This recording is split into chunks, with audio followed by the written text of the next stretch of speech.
ทักทายสบายดีเปิ้สู่ผู้สู่คนพี่น้องมื้อนี้หนุ่มลาวพาพี่น้องมาสัมภาษณ์คุณแม่เพิ่นเด้อทุกคนว่าเพิ่นเป็นอะไรว่าย่างบ่ได้ทุกคน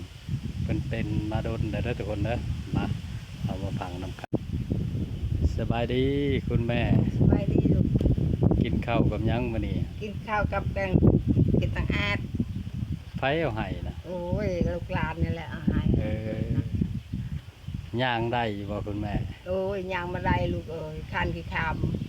เป็นเฮิงแล้วบ่เป็นเนี่ย ำอันนี้ฮะ เออ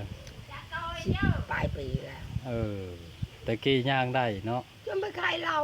เออเพิ่นเป็นผู้ชาวขายเหล้าเด้อทุกคน เออ ฝากถึงทุกคนเด้อทุกคนลาวยางบ่ได้เด้อไผคิดจะทำบุญกับมาซอยเราได้เด้อทุกคนเด้อเราบ่มีเด้อเราอยู่ผู้เดียวทุกคน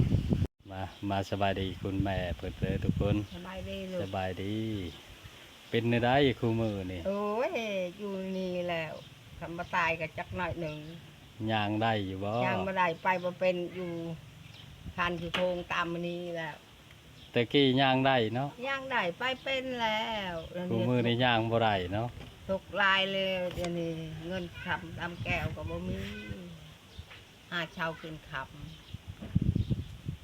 ลูกหลานเอาให้ก็ได้กินลูกหลานไม่ได้ให้เลยก็บ่ได้กิน ไผจะนึ่งข้าวให้กินแต่ละ โอ้ย มื้อ ก็นึ่งเองนี่ลูก เออ มือได้ลูกได้ก็นึ่งมือได้ลูกบ่ได้ก็ตะเวนเพนพุ่นละ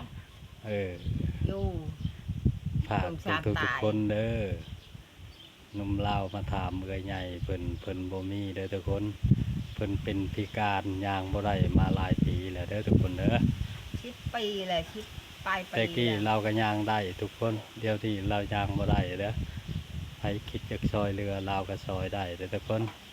คุณแม่เพิ่นย่างบ่ได้ ยังบ่ได้ไปบ่ ทุกข์ เป็น ยากอยู่ผู้เดียวเด้อทุกคน มีแต่คานไป คานเอา เป็นเปียเป็นรอยไปบ่ได้เด้อทุกคนใครคิดจะซอยเรือทำบุญก็มาซอยเราได้เด้อทุกคนเด้อเบิ่งบอลอยู่บอลนอนเราเด้อทุกคนเด้อมาเบิ่งนำกันทุกคนว่าเป็นอะไร